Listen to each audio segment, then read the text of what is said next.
नमस्कार। आज 10 जनवरी 2023 के डॉट न्यूज़ के मॉर्निंग न्यूज़ बुलेटिन में आपका स्वागत है।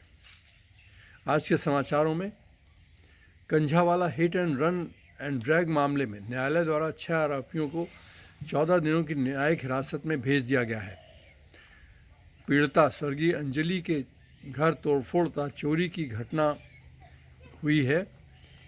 इसमें उसकी सहेली तथाकथित सहेली निधि के ऊपर शक जताया जा रहा है।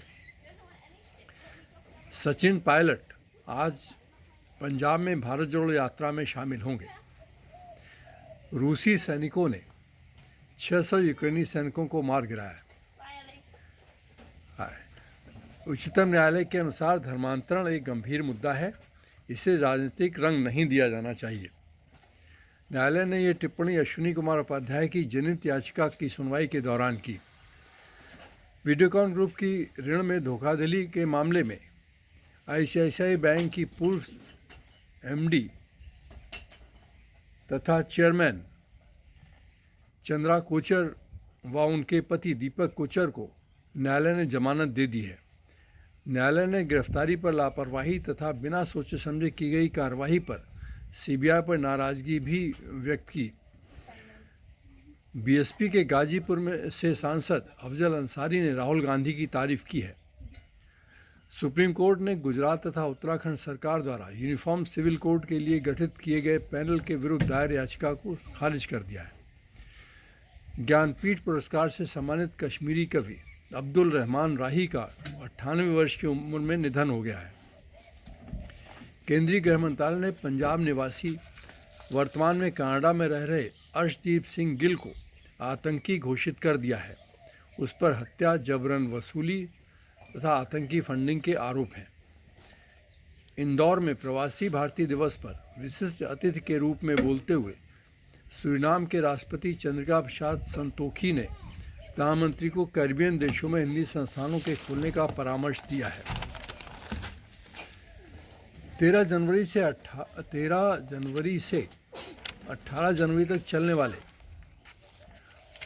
ऑटो एक्सपो को ग्रेटर नोएडा के एक्सपो मार्ट में आयोजित किया जा रहा है। इसमें 48 वाहन निर्माता कंपनियों के साथ 114 इंडस्ट्री हिस्सा ले रहे हैं। इस शो में 75 से अधिक भविष्य की गाड़ियां प्रदर्शित की जाएंगी। 13 से 17 फरवरी के बीच बेंगलुरु में होने वाले एशिया के सबसे बड़े एरो इंडिया दिल्ली में संपन्न हुए रीच आउट प्रोग्राम में 80 से अधिक देशों के राजदूतों तथा रक्षा थिंक टैंक के लोगों ने हिस्सा लिया। रक्षा मंत्री राजनाथ सिंह ने एरो इंडिया में भाग लेने के लिए दुनिया भर के देशों के प्रतिनिधियों को आमंत्रित किया। उन्होंने एरो इंडिया के राजदूतों को गोलमेज सम्मेलन की अध्यक्षता करते हुए कहा कि एरो इंडिया वास्तव में विमानन उद्योग में सूचनाओं, विचारों और नई तकनीक के आदान प्रदान के लिए अनूठा अवसर प्रदान करेगा। उन्होंने कहा, अभी हाल में भारत एक प्रमुख रक्षा निर्यातक के रूप में उभरा है। वो 75 से अधिक देशों को निर्यात कर रहा है। रक्षा मंत्री ने कहा कि भारत अंतर्राष्ट्रीय संबंध मानवीय समानता और गरिमा के मूल तत्वों द्वारा निर्देशित है। उन्होंने कहा कि किसी देश के साथ साझेदारी अर्थात पार्टनरशिप करना संप्रभु समानता और आपसी सम्मान पर आधारित होते हैं। भारत की आत्मनिर्भरता की पहल अपने सहयोगी देशों के साथ साझेदारी के नए प्रतिमानों का प्रारंभ है। मेक इंडिया की दिशा में हमारे प्रयास न तो खुद को अलग थलग आइसोलेट करने वाले हैं और न ही वे अकेले भारत के लिए हैं। तमिलनाडु के राज्यपाल तथा सरकार के बीच टकराव अपने निम्नतम स्तर पर पहुंच गया है। भारत के वाणिज्य मंत्री पीयूष गोयल, जो अपनी 4 दिवसीय अमेरिकी यात्रा पर हैं, ने न्यू जर्सी के एडिसन में भारतवासियों से भारत में निवेश करने का आह्वान करते हुए प्रधानमंत्री मोदी की नीतियों तथा दृष्टिकोण से अवगत कराया। उन्होंने कहा कि भारत का विश्वगुरु बनना तय है। सोमवार को कोलकाता में चल रहे G20 के वित्तीय समावेश विषय पर 3 दिवसीय सम्मेलन में बोलते हुए बंगाल की मुख्यमंत्री ममता बनर्जी ने कहा कि हम विकास को मानवीय रूप देने में विश्वास रखते हैं। उन्होंने बताया कि कोविड के बावजूद भी बंगाल ने 1.2 करोड़ रोजगार उपलब्ध कराए तथा जीडीपी को 4 गुना बढ़ाने में हम सफल रहे। उन्होंने कहा कि राज्य में धर्म, जाति तथा विविधता के बावजूद लोग एकजुट हैं। उन्होंने कहा कि सरकार ने कमज़ोर वर्गों के लिए डिजिटल हस्तांतरण के माध्यम से वित्तीय समावेश सुनिश्चित करते हुए इस कार्यक्रम में 1.5 अरब डॉलर व्यय किए हैं। इस आयोजन ने वर्ल्ड बैंक, सिंगापुर, फ्रांस तथा एस्टोनिया के वित्तीय मामलों के अधिकारियों सहित 12 अंतर्राष्ट्रीय वक्ता हिस्सा ले रहे हैं।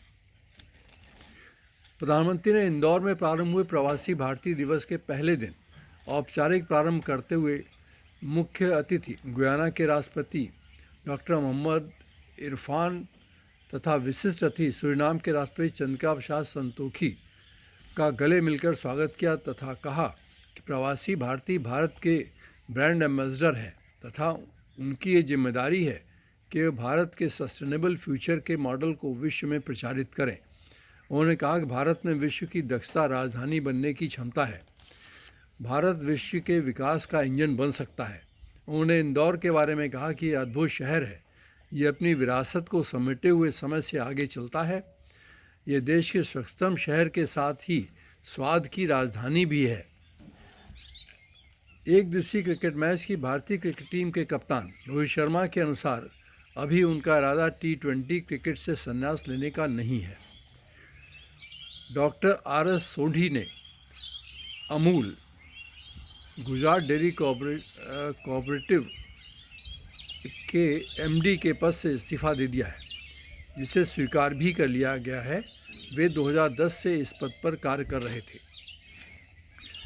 भारत की IT company TCS Tata consulting services ने तीसरी तिमाही में 19.1% की ज़बरदस्त ग्रोथ के साथ आमदनी में 11% की छलांग लगाते हुए आमदनी में 10,846 करोड़ रुपए का इजाफा किया।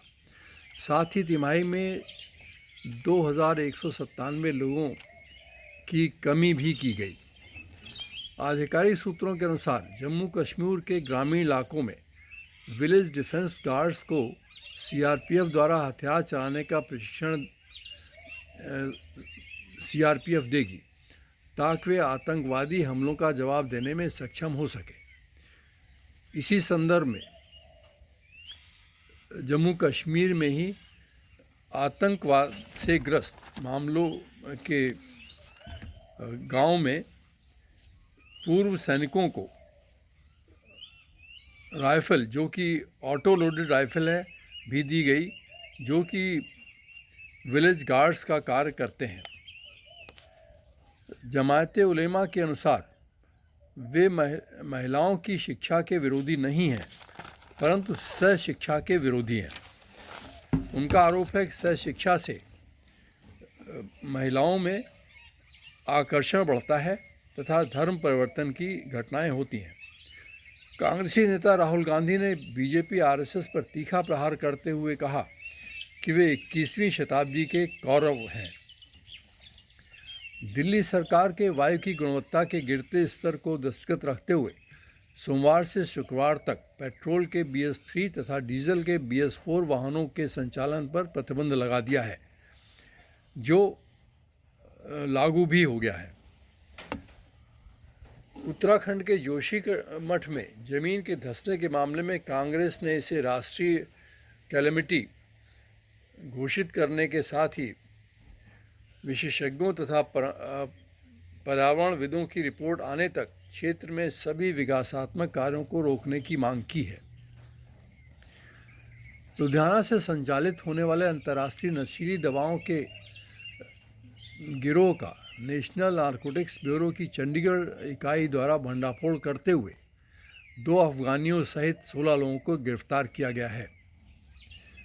स्विस राजदूत रैफ हैकनर के अनुसार स्विट्ज़रलैंड तथा भारत इनोवेशन प्लेटफॉर्म बनाने के लिए कार्य कर रहे हैं। उन्होंने ये भी कहा कि स्विट्ज़रलैंड भारत के साथ द्विपक्षीय रिश्तों को तेज़ी से बढ़ाना चाहता है। भारत सरकार ने दुर्घटनाओं, हिंसा तथा अपराध संबंधी रिपोर्टों के संबंध में निजी प्राइवेट टीवी चैनलों को कड़े दिशा निर्देश जारी किए हैं। सुएज़ कैनाल अथॉरिटी के अनुसार सुएज़ कैनाल में फंसे मालवाहक जहाज़ को बाहर निकाल दिया गया है। सुप्रीम कोर्ट ने भूतपूर्व सैनिकों की एसोसिएशन को प्रार्थना पत्र देने की छूट दे दी है यदि वन रैंक वन पेंशन के एरियर भुगतान के केंद्र सरकार के किसी भी निर्णय के अधीन उनको तकलीफ है। सुप्रीम कोर्ट ने केंद्र सरकार को वन रैंक वन पेंशन के अंतर्गत सभी पात्र पेंशनरों को एरियर भुगतान के लिए 15 मार्च तक की तिथि दी है। प्रधानमंत्री मोदी ने विश्वविद्यालयों से कहा है कि वे अपने ऐसे सभी अभिलेखों को जो विद्यार्थियों के लाभ के लिए हैं संग्रहित करें। डॉलर के मुकाबले रुपया 29 पैसों की बढ़त के साथ 82 रुपये 37 पैसे पर बंद हुआ। साथ ही सेंसेक्स में 846.94 पॉइंट की उछाल तथा निफ्टी में 241.75 पॉइंट की उछाल देखी गई।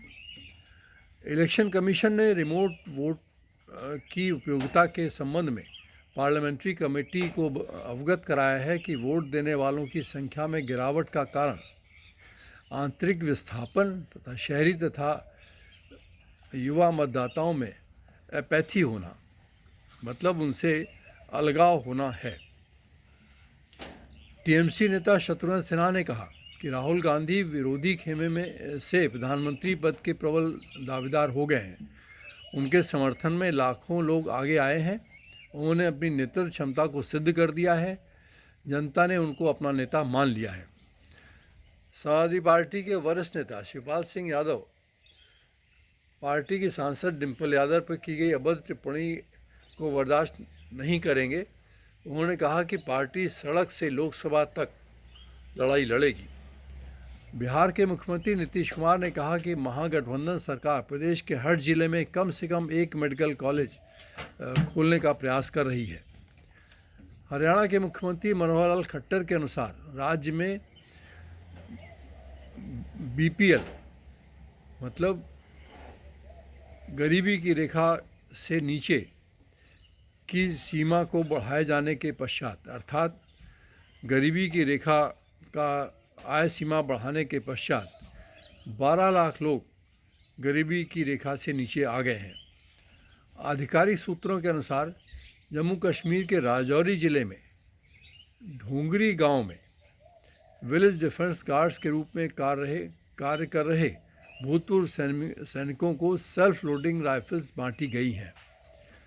वरिष्ठ कांग्रेसी नेता एमएम पल्लम राजू ने भारत जोड़ो यात्रा के संबंध में कहा कि यात्रा ने लोगों को बता दिया है कि जनता ने भारतीय जनता पार्टी सरकार में कितना नुकसान उठाया है।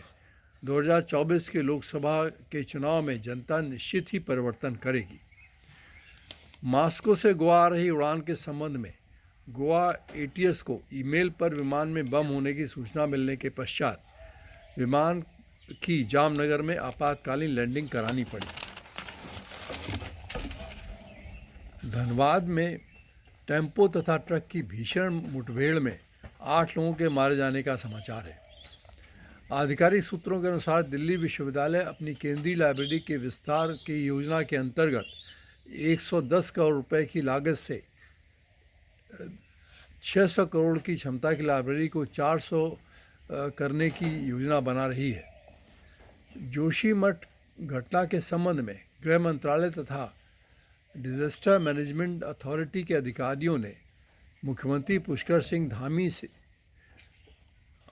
जोशीमठ के हालात का आकलन करने तथा भूतल के सब्सिडेंस जोन में पानी की स्थिति की वास्तविक स्थिति को सुनिश्चित करने की बात कही है। उत्तरी भारत में भीषण सर्दी तथा कोहरे का कहर जारी है।